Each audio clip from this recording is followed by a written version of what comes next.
scene, and I'm here on the scene at Hotel Terre, and I'm standing next to the owner, Sterling, and we have a lot to talk about. This place is loved by so many, and it might be going away, and we don't want that to happen, or we want them to go somewhere that they can continue the many more years of adventure on Halloween. So we're going to go inside and take a look. So Sterling, tell me about this little area over here. I just walked down it, and I definitely felt energy. So tell me a little bit about what has gone on. Well, for several years, we had people that worked the room down at the far end that's just kept saying, who's that young girl that keeps going through? And we're like, there is no young girl. What are you talking about? Mm-hmm. She keeps going through. She glares at me when I speak to her. She won't talk. Mm-hmm. She just goes through. And when we determined that it had to be a ghost, she wouldn't work it anymore. Nobody would work it. We had to animate that area. Yeah. So since then, we've had multiple psychics. Several of them from the Discovery Channel was here in town and heard about it and asked if they could come and play. And I said, sure. So they told me, they said, well, where is she? And I said, well, you're the psychics. You guys tell me. Mm-hmm. So we're going through the whole place, and we get directly under where she is. And one girl goes, I'm going to guess here because I can barely breathe. And I go, well, no, you're not right, but I can kind of see why you would think that. They didn't know. Yeah. So we continued on around. We came around this corner here, and the same girl goes, holy cow, feels like an elephant sitting on my chest. Oh. And I said, are you going to guess again? She goes, no. We walked on down. We got all the way to getting ready to go in the dark, and one of the guys spoke up and said, she's standing right beside me, and she's not bashful. So they nailed it. Exactly right there. Do you have a name for her? I don't. We don't know. We don't know anything about her. We did find some kid clothes stuffed in the floor with some gauze that could have been blood. It was black, on there, but we don't know anything about her. And we've tried, but we don't know. Well, that's kind of eerie and stuff. Cause when I walked down there, I couldn't even get all the way down. I felt that pressure, and he just asked me, just walk on down there. Yeah, I felt as soon as I got halfway, it was just. Yep. That's why I didn't go anymore, because I could just feel it. I could feel it. That's really amazing. Yeah. Okay, let's keep going. Yeah, I don't feel it, but my youngest boy got a picture of it, and I've got it on my phone. I'll show you before we leave. And my middle boy was over on the next wall over, and it was hot, August, and we're building stuff, and he goes, is there a bug crawling on my back? And I look, and I said, no, it's red where you've been digging at it. And he gets off the ladder, and if you take an air hose and you blow it up your arm, how it puts that dent? I saw that go right up. He goes, look at that! And it goes right up his arm and across his chest like this. And so it was her. It had to be. Oh my God.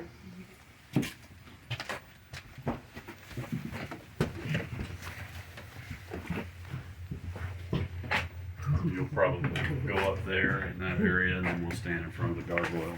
Okay, Sterling, well, why don't you tell me a little bit about this area? Well, this is the end of it. When you finally get to the top and you're wore out, you're sweating, and you're ready to get outside, right behind you is the slide that takes you all the way down to the first floor, and where all of your friends are waiting for you to laugh at you as you scream coming out of the bottom. That's great. That's so much fun.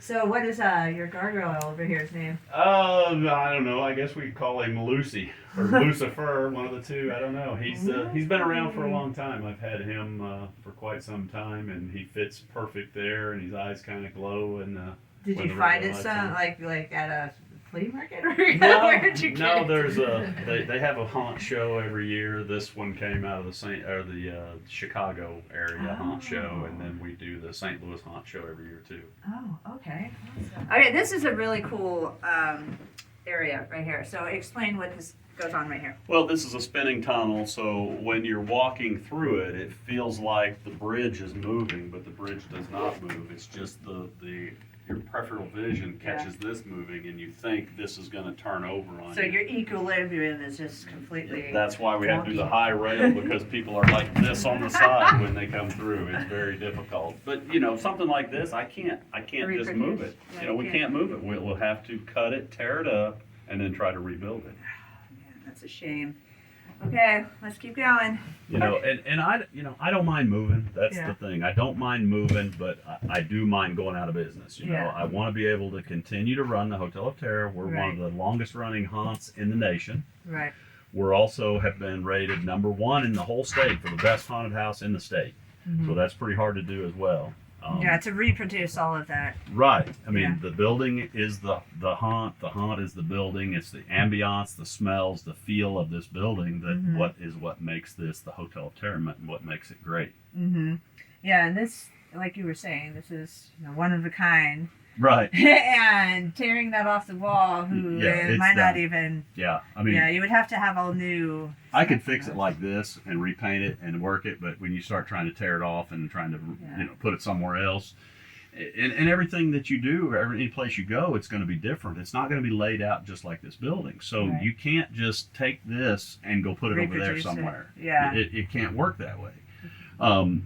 People always say you got to have a plan.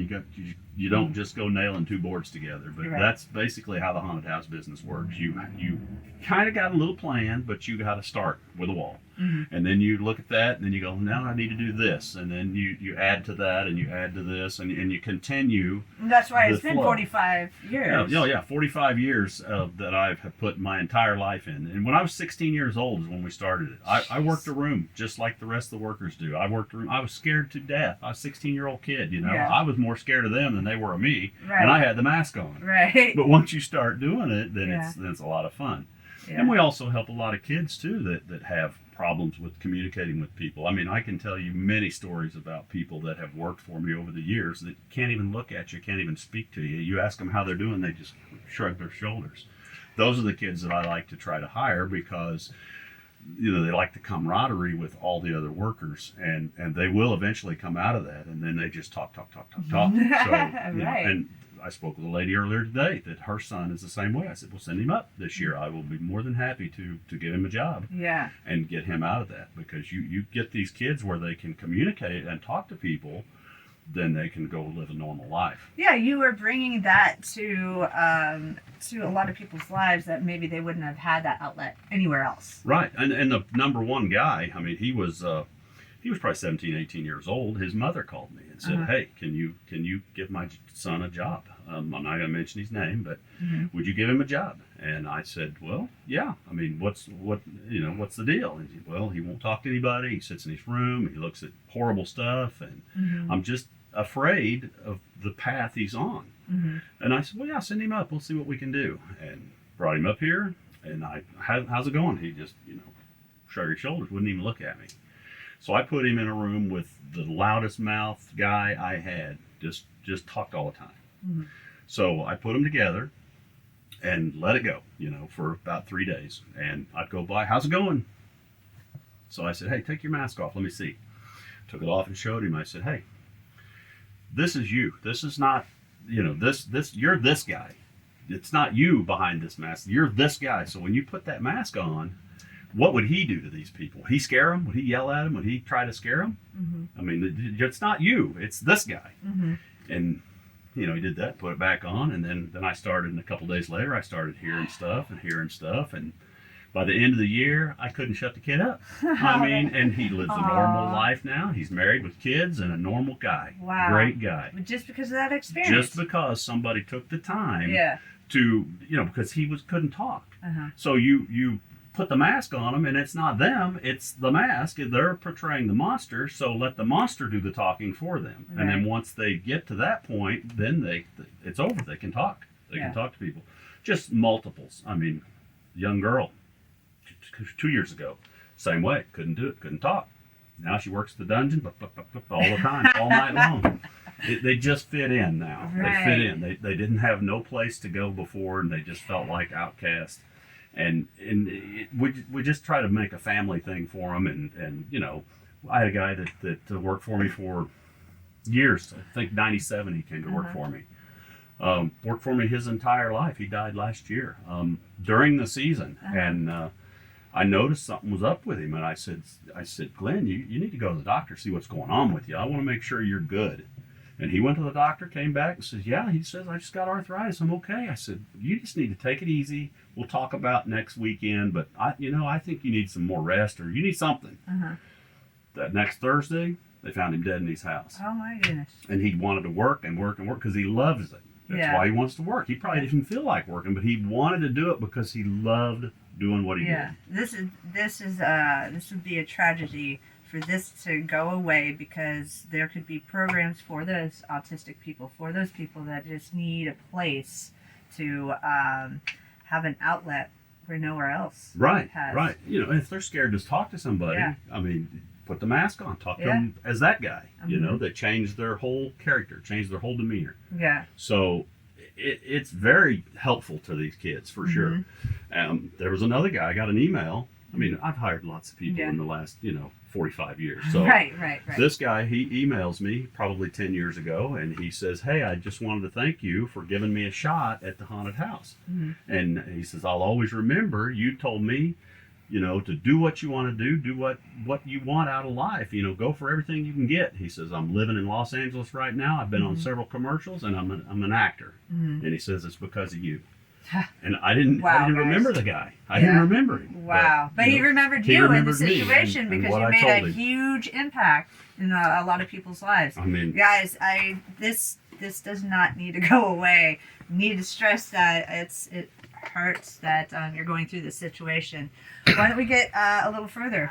Okay, so this is an interesting room. You were telling me that this guy back here. Okay, tell me what goes on in this room. Well, this is the electric chair room, so when people get close, he starts screaming and shaking like we're electrocuting him, and then the guy in here goes down the sides of the walls and sparks fly off of his fingertips, so they think he's electrified, and they're afraid for him to touch him because they think that he's going to shock them. Oh my gosh, I wonder if people's hair just stands on it anyways because of all the electricity. It's pretty cool. I mean, when it's when they're coming in and he can go right up to them and they think they're going to catch on fire from the sparks from him. But wow, it's pretty safe. Just like you were saying, the chainsaw room that we walked through too. Yeah. Because the guy just gets so close, but not. Right. It's set up to where when he jams it through there, it leaves about 6 inches before he can reach you. So he can really crank it into the bars, and they think he's serious. He's trying to get us. Oh my God. But he can't reach them. He makes sure they're standing against the wall,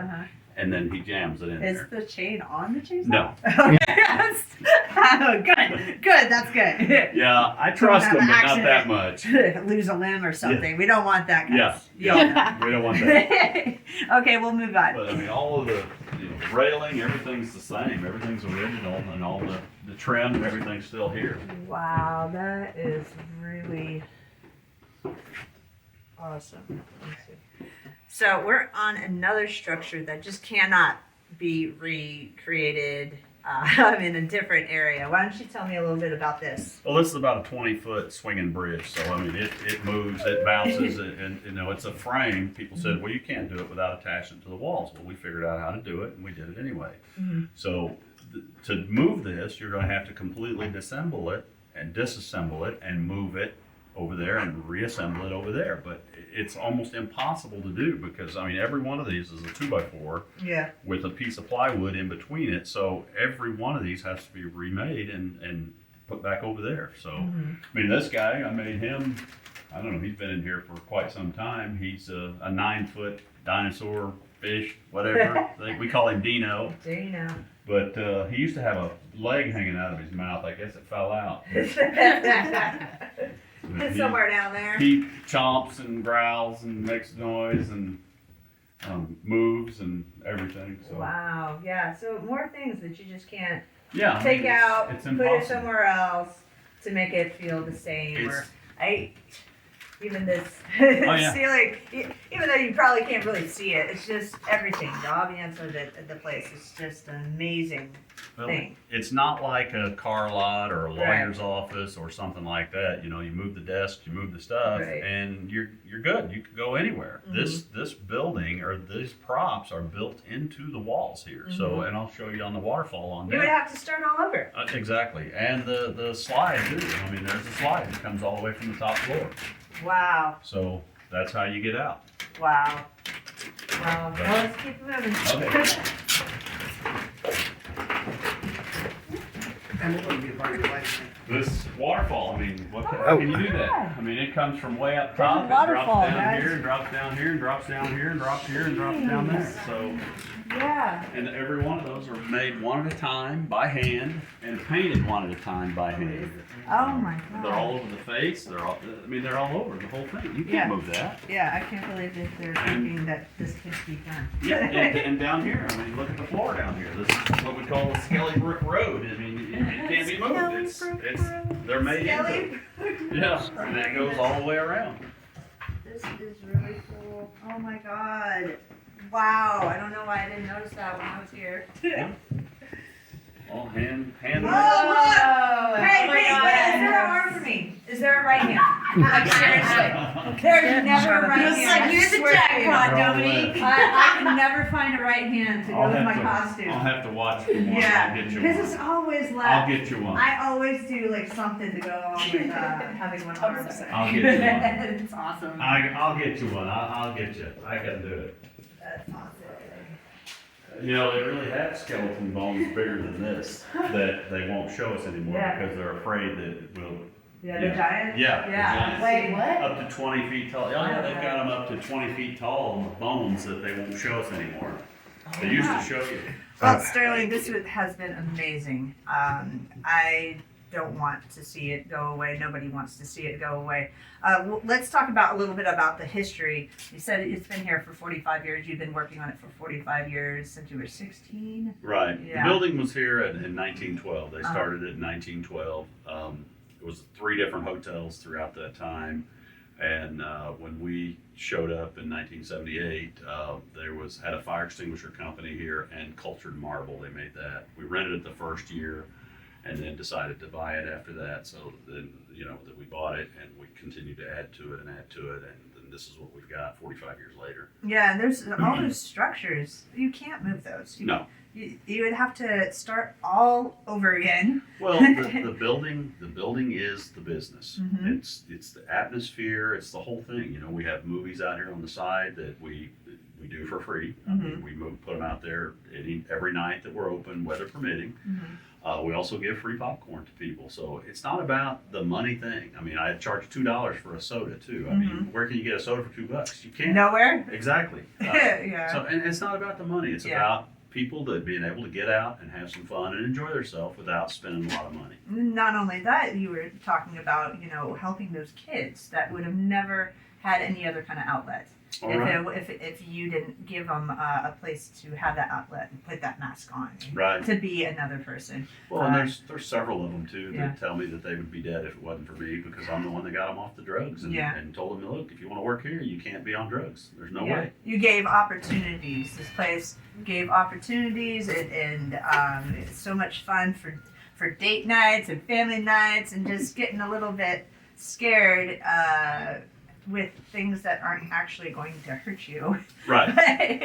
And just kind of get out of our normal reality for a little bit. And I'm sure the people that have volunteered or worked here for you probably have many stories of this wonderful place. Why don't you tell me some of your most memorable stories? Well, I mean, the guy on the wall over here, Fred Schweitzer, he worked for KY3. We put his picture up after he passed away. But he loved Halloween so much, he wanted to dress up. He wanted to work down here. So we gave him a job. We would pull up in the hearse, all the workers, we would unload him, and we'd get on the ground and we'd open it up, and he'd get out, open up big, and he'd come in here and take tickets. Yeah. And Yeah. he was a great guy. His eyes glowed green, and it was crazy.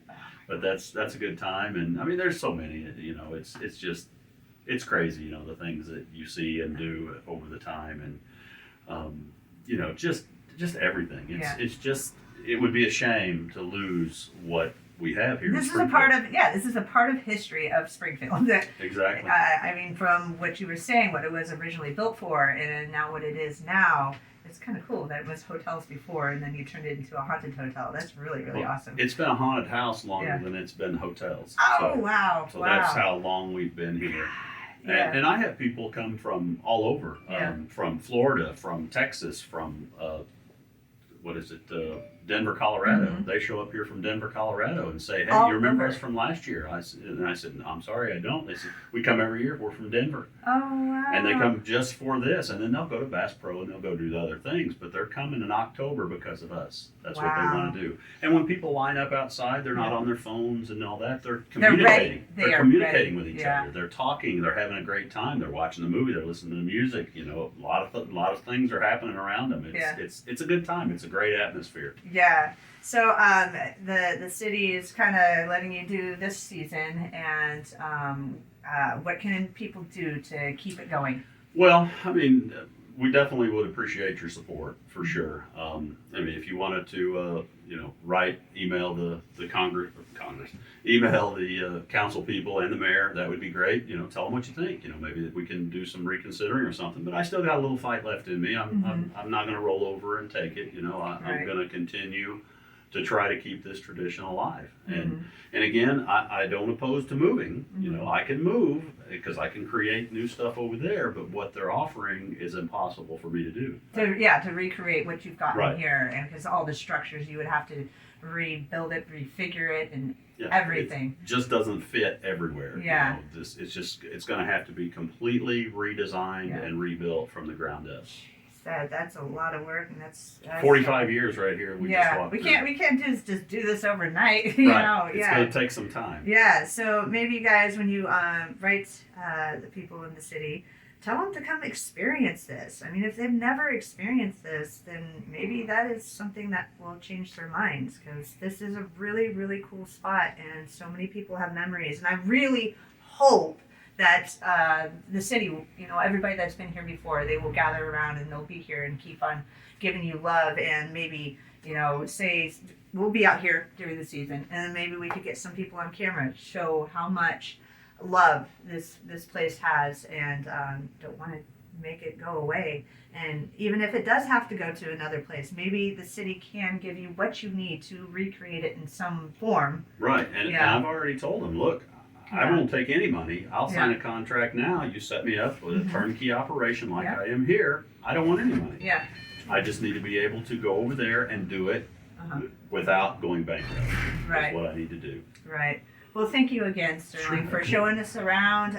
When do you guys open for the It's season? going to be the second weekend of September. Second weekend of September, and you go until? We go through Halloween. That's when we usually go. Okay. But, Well, guys, you definitely need to give these guys some love, because this place is really, really amazing, and so much hard work, so much love has gone into this place, and we're very honored to be able to capture it, and we hope to see you all here on the scene at the Hotel of Terror this coming season, and write those letters, write those emails to the city, make them understand that we need to keep this right where it is. Or if not, then they need to do what is right for Sterling and his crew of people that have been here for so many years. Give it the respect that it deserves. But until next time, guys, make sure to stay safe and come join us out on the scene.